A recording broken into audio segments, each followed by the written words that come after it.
rotate your phone.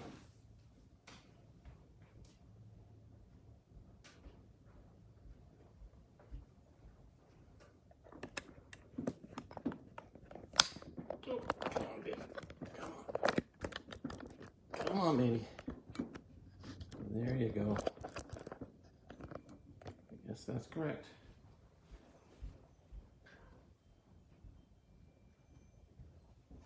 Whoops. All right. I'm trying to get this right.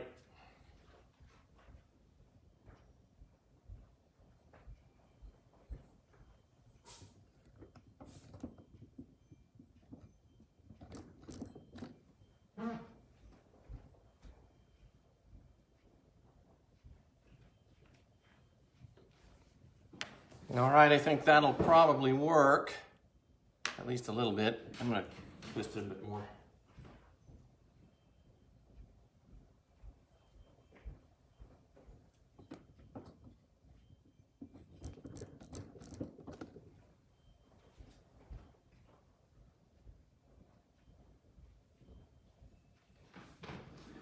All right, please excuse me.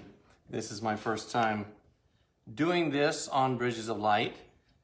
And I want to thank Gaetano for inviting me and all of you for having me in your home. And I want to welcome you into my home today.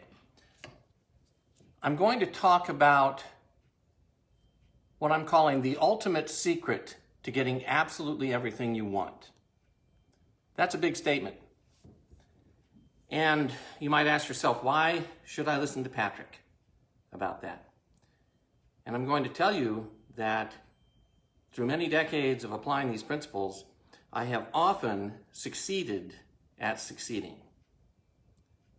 And I've often succeeded at failing.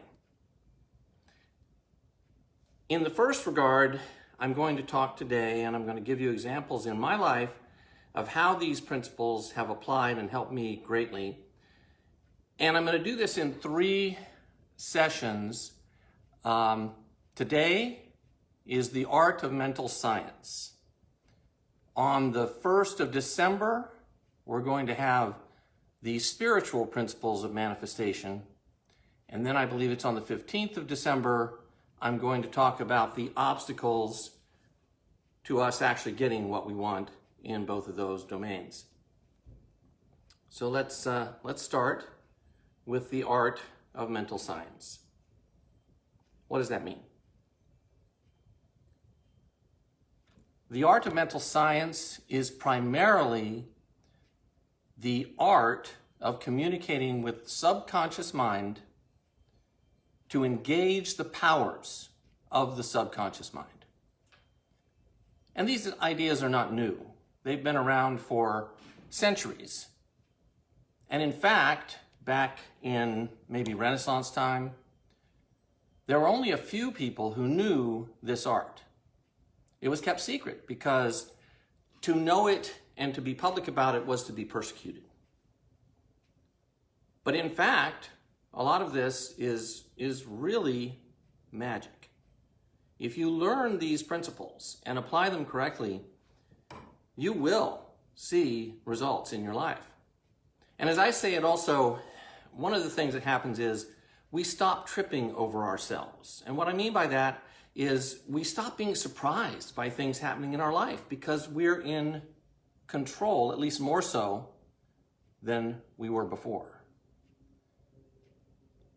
And that's what I want to get at here today. Now, the idea of mental science became very popular in the 19th century and then into the 20th century. It was very interesting. There was a man named Phineas Parkhurst Quimby. And Quimby was a mental healer of great renown. He started in the early part of the 19th century, and I believe his life ended somewhere about the 1860s, somewhere in there. And he became a world-renowned mental healer. And I've studied many of his manuscripts. They're very complicated, and I don't actually recommend that. But he was the precursor. One of his students was Mary Baker Eddy, who founded Christian Science. And Christian Science should really be called Eddyism. And she took the ideas of Quimby and applied it in her philosophy. And then in the late 1800s, about 1890 to the 1920s, there was a movement called the New Thought movement. And during this time, very interestingly, there were many, many people who had these ideas of mental science, of mental healing, of various aspects of the application of the powers of the mind to our lives, whether it be in the body or in our success, in business, in all areas of life. And I've read many, many of those books, those authors. It was also during this time, interestingly, in the 1890s, that Vivekananda came to the West, and then in 1920, Yogananda came to the West. So I think something was going on. I think there must have been some kind of astrological event that invited humanity to kind of expand itself during those decades. And after about the 1920s, the movement, the New Thought movement, waned away a little bit, but there were still great writers and great philosophers who were applying these principles. In the 1960s, 50s, 60s, Joseph Murphy, with his book called The Power of Your Subconscious Mind, which is a tremendous piece of work. And then later, as we know, many of us know, The Secret, the movie called The Secret came out, and The Power of Attraction, various things like that. And those are all good. They're all good. I am hoping today to give you some ideas that are new to you, that allow you a practical application of these ideas. And by the way, I have a gift for you. At the end of the talk, I'm going to direct you as to how you can access that gift. And what it is, it's an hour-long recording that I made of these ideas, of these principles, that you can then absorb.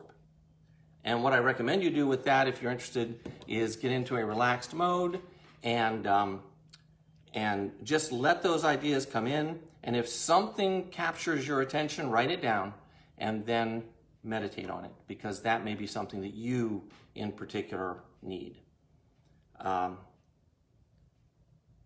So let's get right to it. The art of mental science. What are we talking about? We're talking about accessing the hidden powers of our subconscious mind. So first, we need to understand what those powers are. What are the operations of our subconscious mind that are directing our lives in so many ways that we aren't even aware of? First, the subconscious mind controls, directs, and builds the body. And it has done so since the moment of conception. This is important to understand. And if we're going to have this conversation, we have to have a foundation of knowing that mind creates everything. And I kind of make the assumption that this audience has studied some of these principles and knows a little bit about these ideas. So anyway, first, subconsciousness controls all bodily functions and always has from the beginning. Second, subconscious mind cures every disease. It heals us. And this may sound a little radical, but this is the truth. Medicine doesn't heal. Neither do surgeries. Nothing that we access externally actually heals the body. Subconscious mind heals the body. And we can learn to direct those operations from the conscious level. And that's what we're going to talk about here today. Furthermore, subconscious mind connects us to people and resources and information that we need to accomplish our goals. or our aim or satisfy our desires and get what we want. I visualize it as kind of like Freud's iceberg, if you know that one. He said that the tip of the iceberg above the water level was the conscious mind, and then that massive ice underneath the water level is the subconscious mind. That was kind of his analogy for it. And I kind of divided a little more because the conscious mind is there. Then we have the subconscious under the water level. Then we have the deeper unconscious mind. And then we have, and this is just me talking, just the way I have kind of conceptualized it.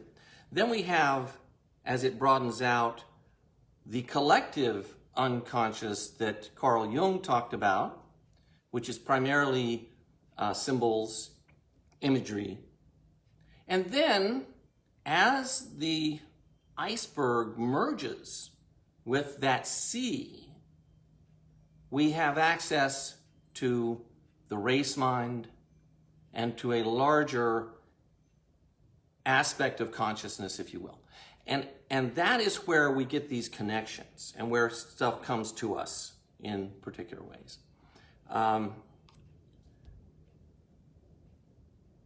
What else? So those are basically the powers of the subconscious mind.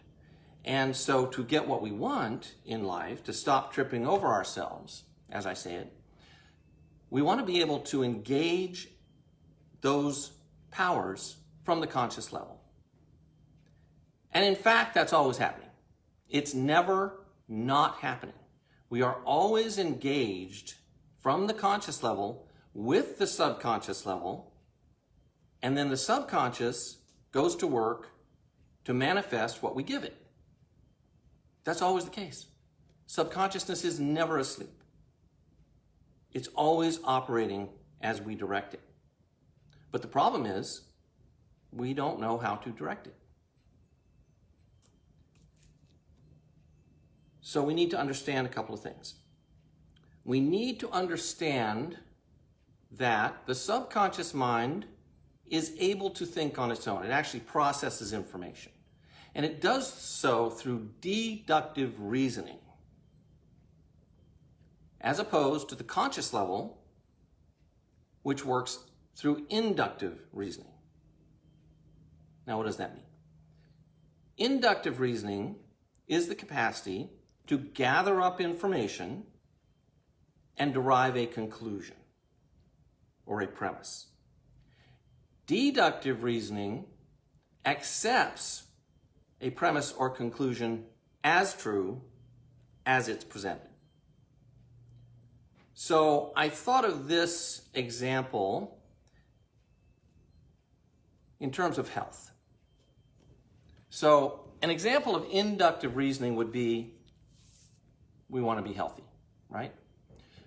So we read some books, we gather some information, and we learn that the body is a self-healing mechanism. That's our conclusion. And that conclusion, that premise, is then presented to the subconscious mind that will work to give us a result that abides by that premise.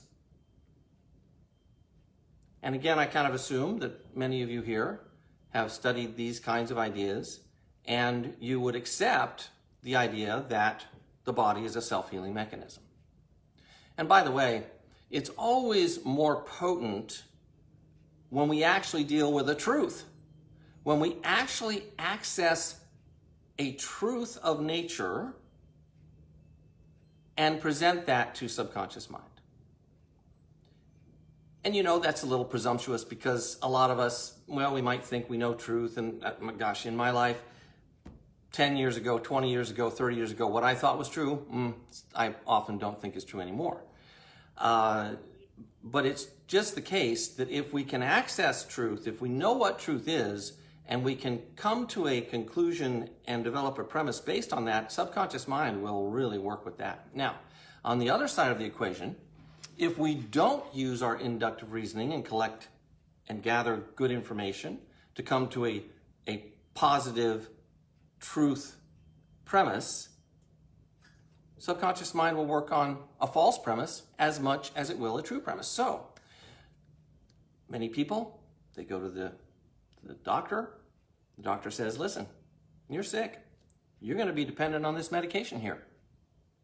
And that premise is then delivered to subconscious mind, and that becomes the truth for them. Subconscious mind will then deliver to them a logical result based on that premise. I hope that's clear. I have some notes here. I'm just going to make sure I don't miss anything. All right. So how then can we, from the conscious level, deliver information to subconscious mind that gets us what we want? All right. First, you have to answer a question. It's a simple question, but you have to answer this question. What do you want?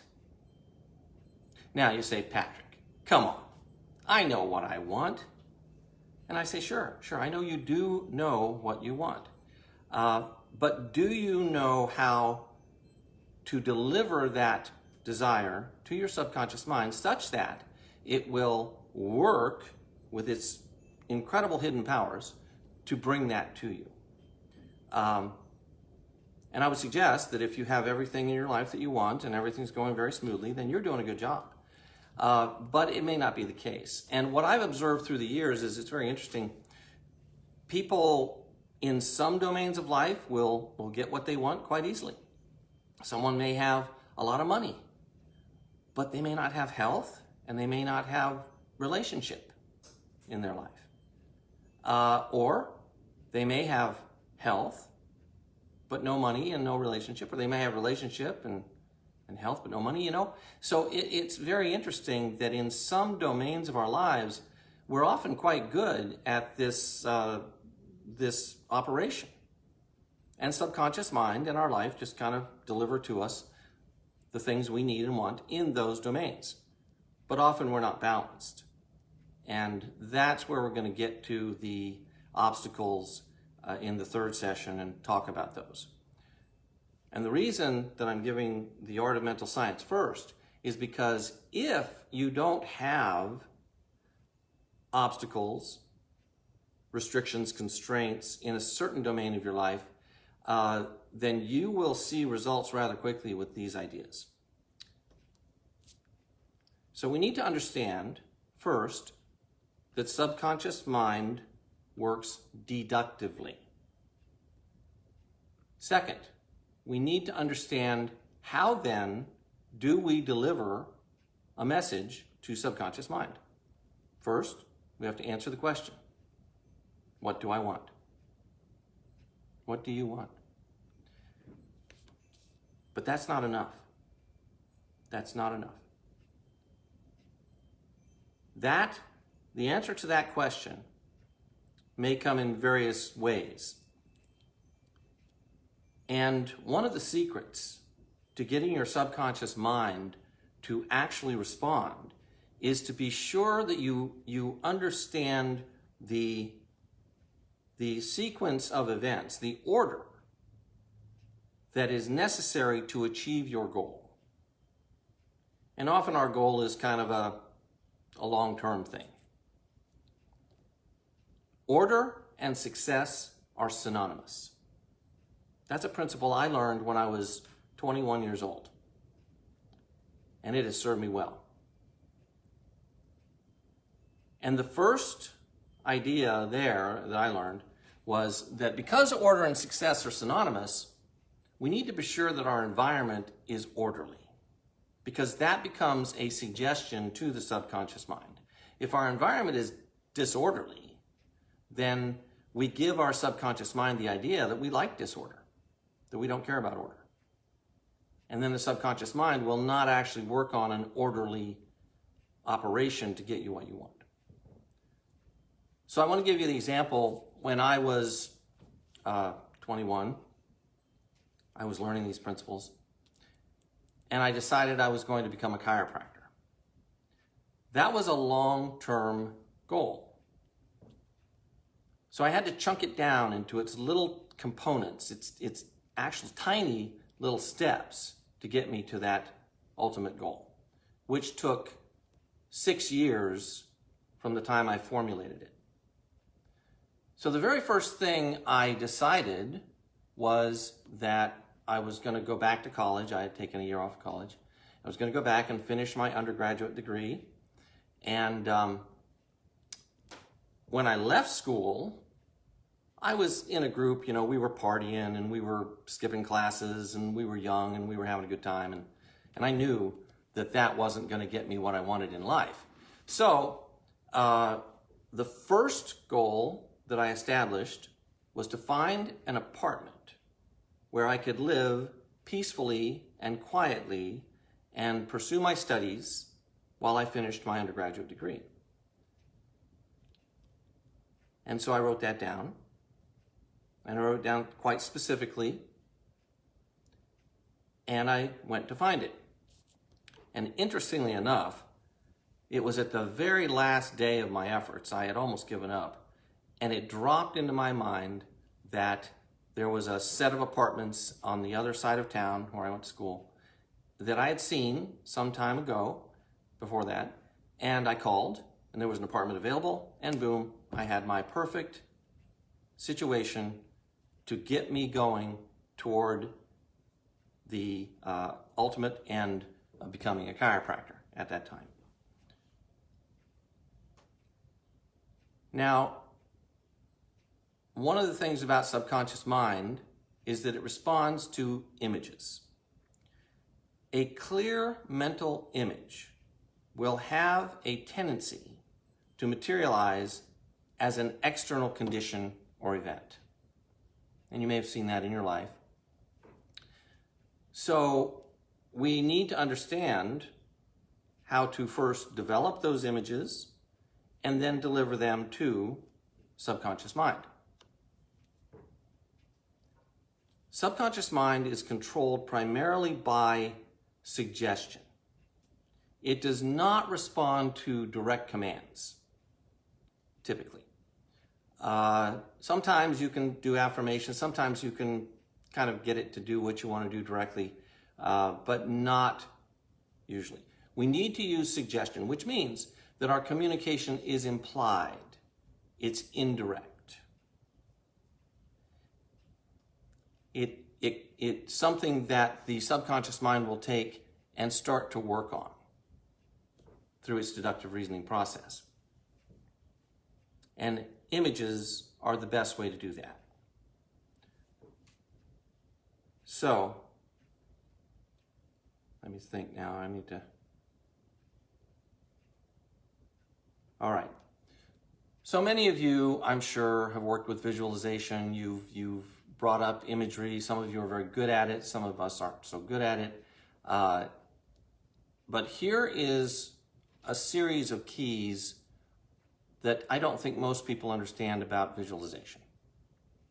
When we are creating an image that we want to deliver to subconscious mind, there are 5 components that are important, and you might want to write these down. They are sound, color, movement, materials, and sensations. Those 5 elements incorporated into a visualization, an image that is then delivered to the subconscious mind to work on are going to be most powerful. And the most powerful of those 5 is movement. That's just something I learned years ago, that the visualization of movement incorporated into an image will cause subconscious mind to respond more readily. So let's say that you want to buy a house. What you want to do is you want to write down those 5 components about your house. What are the sounds that are a part of a new house or any house? At first, it might not seem apparent, but certainly you can come up with ideas of sounds. What are the colors? What is the movement associated? In this regard, you could see yourself approaching the house, walking around the house, going into the rooms of the house, having the experience on the mental level. What are the materials that the house is made of? And what are the sensations associated with that house, if that's what you want? Those components become very important aspects of the visualization. And you want to write them down.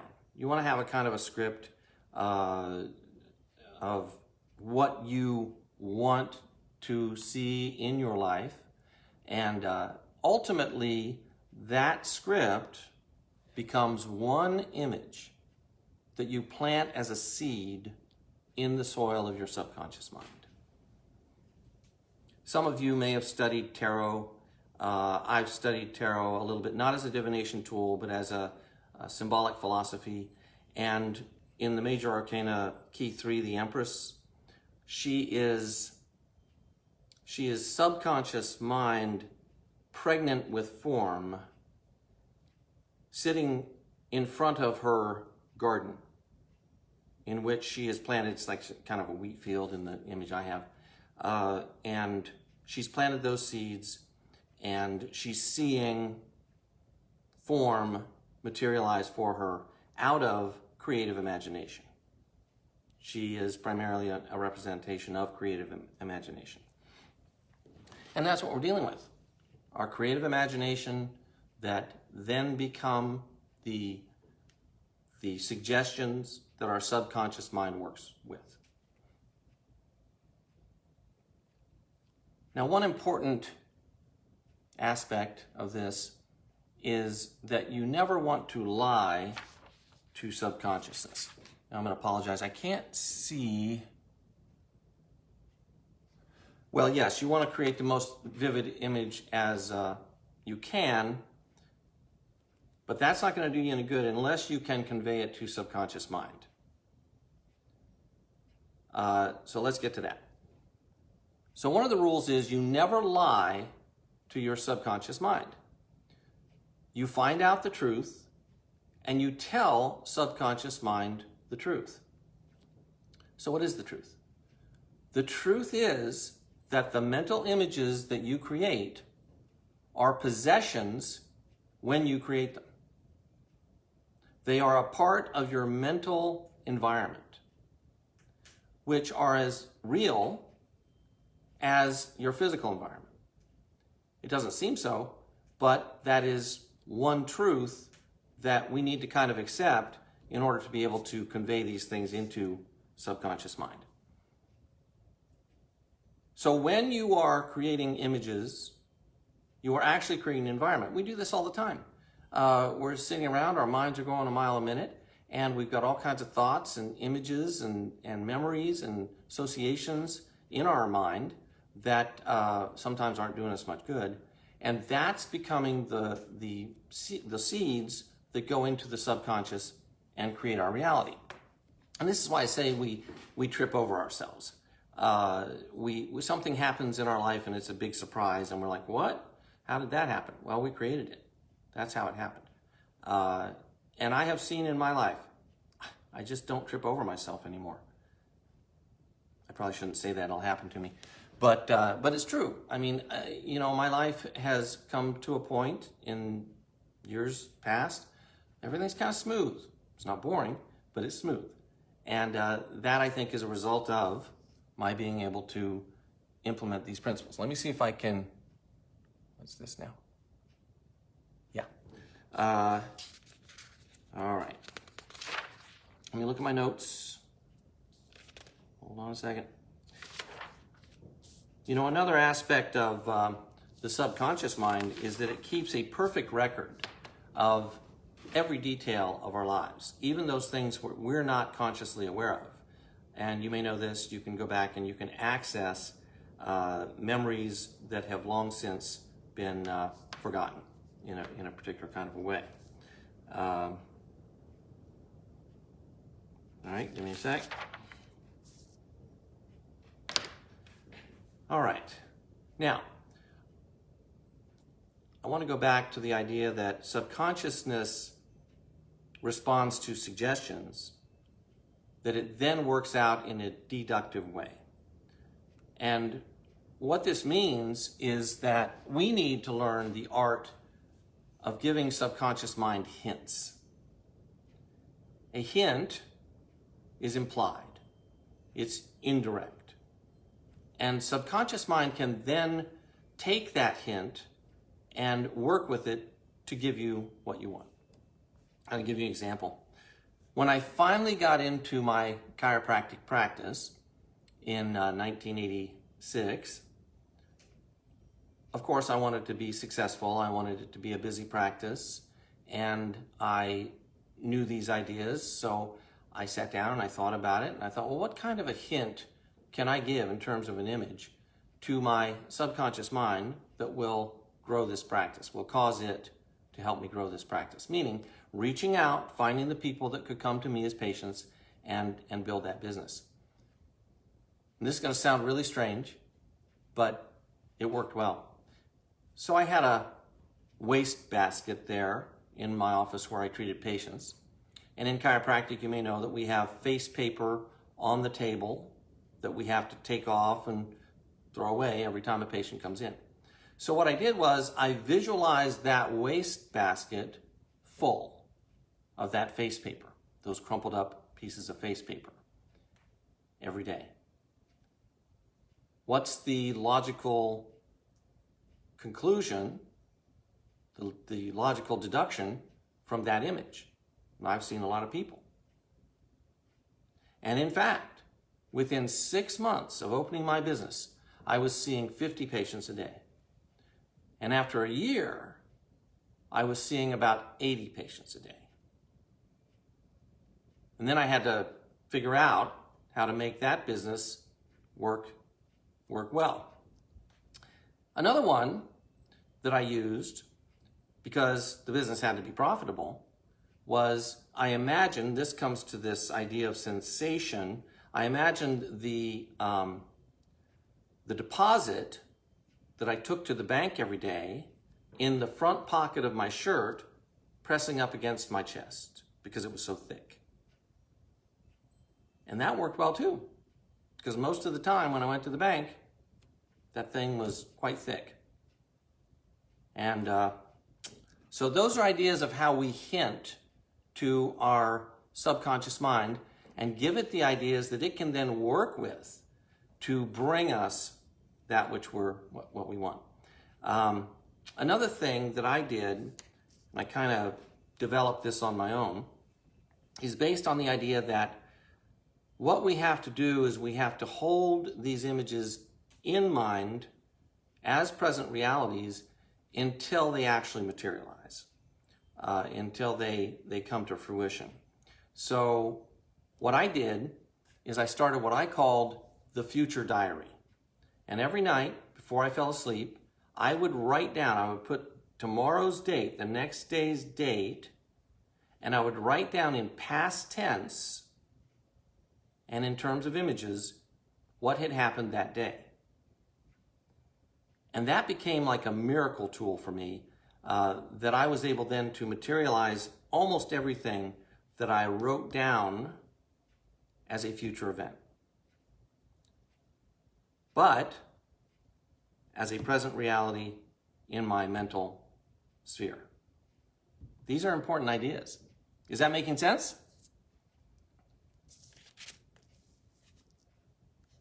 Okay. I'm going to see if I can go on my computer to see if you guys have any, no, I don't know how this works. Well, no. Oh, there I am. Okay, guys. If you have any questions, if you could write them here, that would be helpful, and then I can respond to that if you like. All right? And I don't know what's going on here. Yeah. Well, we've just got a couple people watching this, so that's fine. Another aspect of this that's, okay, let's see what you got.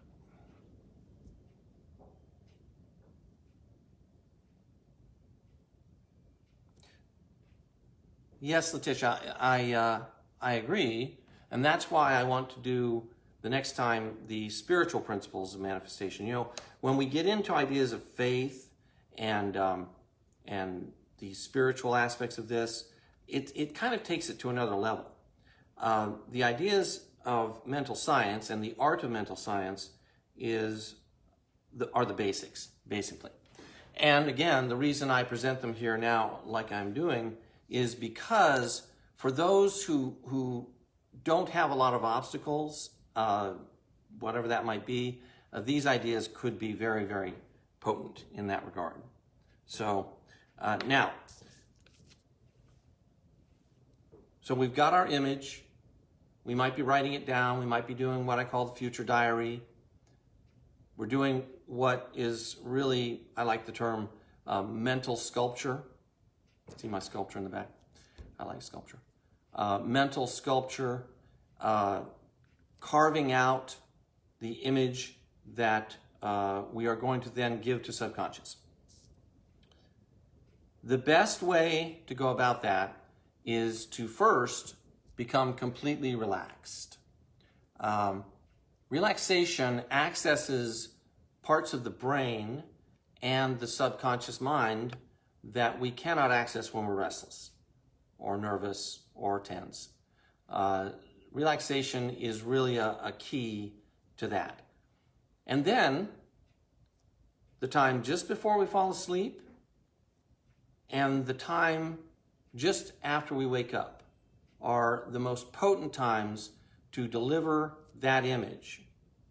And by the way, this is a very interesting aspect of this, which I learned. This is kind of like the macrocosm to death, because the very last thing that we thought that we hold when we die determines where we go on the astral plane and what kind of our next life is going to be, and things like that. Very similarly, the last thought we have as we fall asleep will determine the kind of sleep we have, and then our next day, and what happens in that regard. So, if we can, as I did in the past, have an image just before we fall asleep. So what I used to do is I would write it down in my future diary, and then I put that aside, and I would prepare for sleep. Lay down, relax the body, keep these ideas that I've written, these images in mind, and then fall asleep. And I'll tell you, this stuff was powerful for me, very, very powerful for me. The business did very well. Various aspects of my life did well. It was really great. Still is, but it's in a different mode now because I am a different person and I'm doing different things, which we'll talk about next time as well. Let's see what else I got here.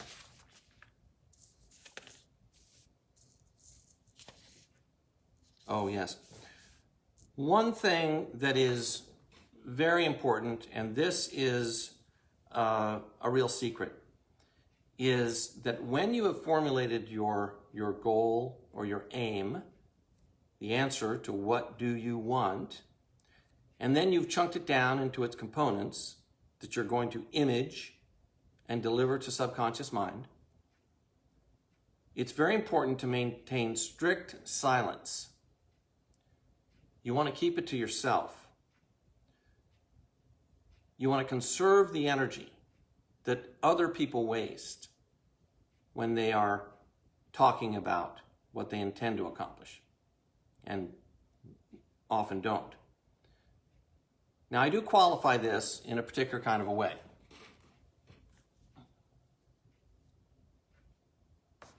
I do qualify this in this way.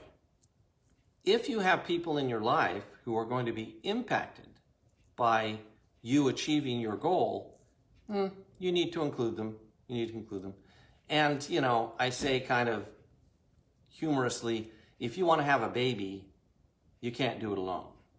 You're going to need to have a partner, and you're going to want to share that with the partner, and you're going to have a kind of a collaboration. And also, if you have a coach or a consultant of some kind, you may need to talk about it with them just so that you can, but here's the rule. You really want to make sure that whoever you share it with is on your side, is positive about it. Not to take in any kind of negativity or to fill the mental space with doubt or criticism from other people. It just doesn't make sense. So in my life, I've been very much like this. If I have a goal, I keep it to myself, especially if it's a very important goal to me. I will maintain that strict silence until I see it materialize. And then I don't go back and I tell people, hey, look what I did. I don't say, hey, look what I accomplished in this regard. But they will see that happened. And it's often been the case. People say, oh, Patrick, so lucky. He's so lucky. No. It's that I have a clue about some of these ideas and I practice them. And that's what works. That's what works. It's not luck. It's never luck. All right.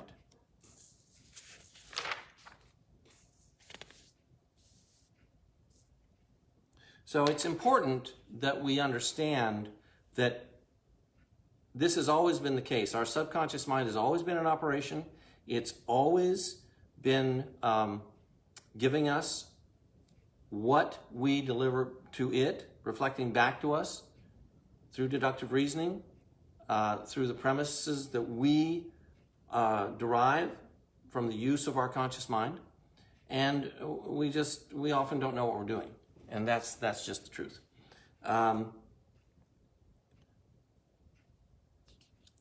So if we are going to start to direct our subconscious mind, we're going to want to understand these principles and apply them in the best ways possible. Just see what else I might have here. All right. There's one other thing that I will tell you that's a bit of a major secret of metaphysics, if you will, in a particular kind of a way, and it is this. Images are created and held in a particular area of the brain, and that is the back of the head, the occipital region of the brain. Rupert Sheldrake, who is an English biologist and has written some incredible work, has said that research, I heard him say this once when I was at a lecture he gave, research shows that what's really going on in our life is that when I see something external to me, I'm actually projecting that image from the occipital region of my brain out into space. That seems very odd, doesn't it? I mean, things are around me, right? And they're here. They're definitely here. My computer is here. You guys are on this. But apparently, there's this aspect of imagery and my interrelationship with my life and my world that projects my perception. The reason I share this with you is because when you plant the seed, the image of what you want, that one image, you want to send it to the back of your brain just before you fall asleep. If you have been able to create an image that delivers a hint to your subconscious mind that it can then derive a result, you want to take that image and plant it in the back of your head. And it's fairly simple to do. You simply bring it up before you fall asleep, see it, in your mind's eye, and then draw it back into that part of your brain. That's a very powerful technique. And then fall asleep. And that can work very well for you.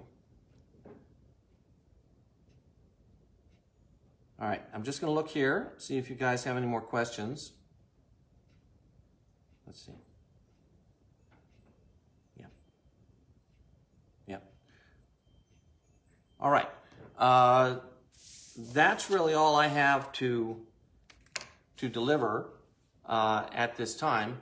So without many people on here or much going on, I'm just going to let you guys go. And oh, here's the thing. If you want that gift, if you want that recording, go to themindpowertrust.com and you can access that. You'll see that there. And if you want any help trying to figure out how to deliver these hints to your subconscious mind, I'm willing to do that as well, which you'll see there. So themindpowertrust.com. I'll write it down here. Oops.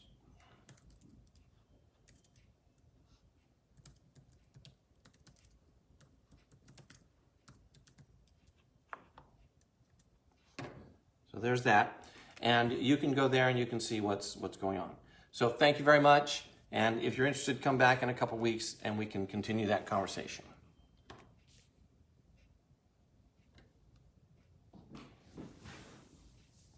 I don't even know how to get out of here. There we go.